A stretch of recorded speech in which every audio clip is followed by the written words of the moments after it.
నమస్కారం. జై శ్రీమన్నారాయణ. విద్యార్థుల హక్కులు.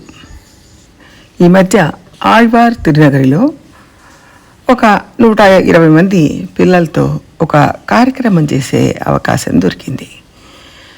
వాళ్ళను వయసుల వారీగా విడగొట్టి వాళ్ళకు వివిధ హెడ్డింగ్స్ ఇచ్చి వాటి మీద మాట్లాడమంటే చాలా చక్కగా మాట్లాడారు. భక్తి, గురుభక్తి, దయ, దేవాలయం, మానవ సేవ, ఇట్లా అనేక అంశాలు ఇచ్చి మాట్లాడమంటే చాలా చాలా చక్కగా మాట్లాడారు. ఆ పిల్లలతో దాదాపు 50 మంది తల్లిదండ్రులు కూడా వచ్చారు. వాళ్ళని ఇవాళ మనం పిల్లల్ని భక్తి మార్గంలో పెంచడానికి ఏవైనా ఆటంకాలు ఉన్నాయా, కష్టాలు ఉన్నాయా, మీరు ఫీల్ అవుతున్నారా అని అడిగాను.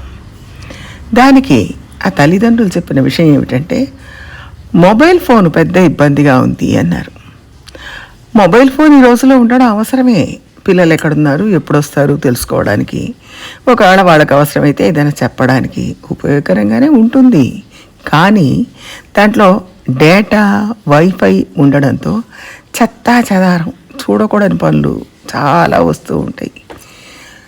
అవసరం లేని విషయాలు, నిషిద్ధ విషయాలు కూడా చాలా దాంట్లో వస్తున్నాయి. సరే, వాటినంతా కూడా చూస్తారేమో అని భయం ఉంది.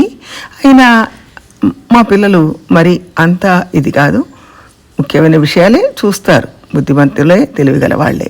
కానీ ఫేస్బుక్, ఇంటర్నెట్లో ఎక్కువ సమయాన్ని వేస్ట్ చేస్తున్నారు.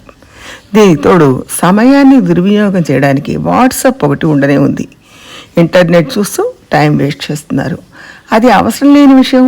ఆ సమయాన్ని ప్రొడక్టివ్ పనులలో పెడితే ఇంకా చాలా బాగుంటుంది అని ఒకరు అన్నారు. ఇంకొకరు ఏమన్నారంటే, మా అబ్బాయి నుదుటి మీద బొట్టు పెట్టుకొని వెళ్తాడు స్కూల్కి వెళ్ళేటప్పుడు అని. ఆ పిల్లల్లో వచ్చిన పిల్లల్లో శైవులు ఉన్నారు, వైష్ణవులు ఉన్నారు.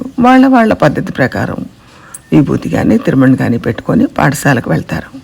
వెళ్తే అక్కడ స్కూల్లో బొట్టు పెట్టుకోవడాన్ని ఒప్పుకోవట్లేదు. వాళ్ళు బొట్టు పెట్టుకొని రాకూడదు అని చెప్పారు. ఒకవేళ ఆ స్కూల్ని వేరే మతస్థులు నడుపుతున్నారేమో, అందుకని చెప్పారేమో అనుకున్నాను. కానీ ఆ స్కూల్ని నడుపుతున్నది మన వాళ్ళే అని చెప్పారు. వేరే మతస్థులు నడుపుతున్న స్కూళ్ళల్లో అలా జరుగుతుండడం చూస్తుంటాం. కానీ హిందూ ధర్మానికి సంబంధించిన వాళ్ళు నడిపే స్కూల్లో కూడా బొట్టు పెట్టుకొని వచ్చే పిల్లల్ని కోప్పడుతున్నారు. మిగిలిన పిల్లలు పెట్టుకోవట్లేదు, మీ పిల్లలు మాత్రం పెట్టుకుంటున్నారు, అట్లా వస్తే వింతగా ఉంటుంది అంటున్నారు. ఇది చాలా ఆశ్చర్యంగా ఉంది. ఒకవైపున వ్యక్తిగత స్వేచ్ఛ గురించి మాట్లాడుతున్నాం, అయినప్పుడు స్కూల్కి బొట్టు పెట్టుకొని పోవడం తప్పేముంది? అది వాళ్ళ వ్యక్తిగత స్వేచ్ఛ, వాళ్ళు అనుసరిస్తున్నారు, వాళ్ళ సాంప్రదాయం ప్రకారం వాళ్ళు బొట్టు పెట్టుకుంటున్నారు. అలాంటప్పుడు స్కూల్ యాజమాన్యం వాళ్ళని బొట్టు పెట్టుకొని రావద్దు అనకూడదు, పెట్టుకోవడాన్ని ఆహ్వానించాలి. వాళ్ళు బొట్టు పెట్టుకొని స్కూల్కి రావడాన్ని ఆహ్వానించాలి, ప్రోత్సహించాలి. వాళ్ళని చూసి మిగిలిన పిల్లలు కూడా పెట్టుకోవాలి అని చెప్పాలి. అది భారతదేశ సాంప్రదాయం. అలా చెప్పకపోవడం ఒక తప్పు. బొట్టు పెట్టుకునే పిల్లల్ని పెట్టుకోవద్దు అని చెప్పడం రెండవ తప్పు. అలాంటి పరిస్థితి ఉన్నప్పుడు క్రమంగా మన పిల్లలు బొట్టు పెట్టుకోకుండా వెళ్ళడం అలవాటు అవుతుంది.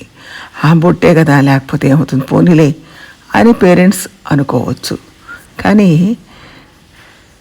ఒక్కొక్క విషయాన్ని మనం ఇట్లా వదిలేస్తూ ఉంటే ఏ పనినైనా మనం ఇలాగే వదిలేయచ్చు అన్న భావన పిల్లల్లో ఏర్పడుతుంది. కాబట్టి పేరెంట్స్, టీచర్స్ మీటింగుల్లో పేరెంట్స్ గట్టిగా ఈ విషయాన్ని అడగాలి. వాళ్ళ రైట్స్ని వాళ్ళు కాపాడుకోవాలి. ఆ పిల్లలు బొట్టు పెట్టుకొని వచ్చే రైట్ వాళ్ళకు ఉంది కాబట్టి వాళ్ళు పెట్టుకోవచ్చు.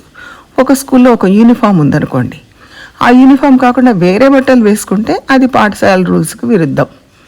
దాన్ని వాళ్ళు ఖండించవచ్చు. ఎందుకంటే అందరూ ఒకే రకమైన బట్టలు వేసుకోవాలి అని ఒక పద్ధతి పెట్టారు.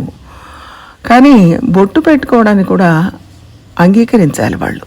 అది వాళ్ళ వ్యక్తిగత విషయం. పెట్టుకోవద్దు అని రూల్ పెట్టకూడదు. ఒక పెద్ద ఆయన ఒక కాలేజీలో ప్రొఫెసర్గా పనిచేస్తున్నారు.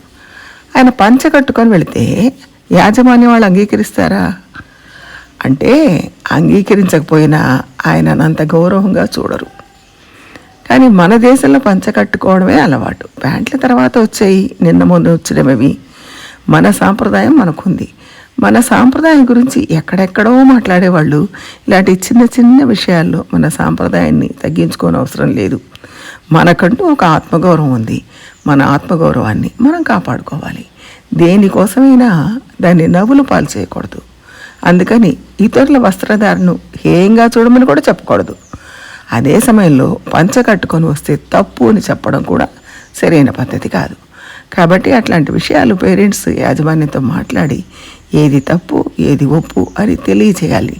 అన్నింటినీ అన్ని చోట్ల మనం వదిలేస్తూ పోతే ఆఖరికి మనంగా ఉండం, వేరే ఎవరిలాగోనూ తయారైపోతాం.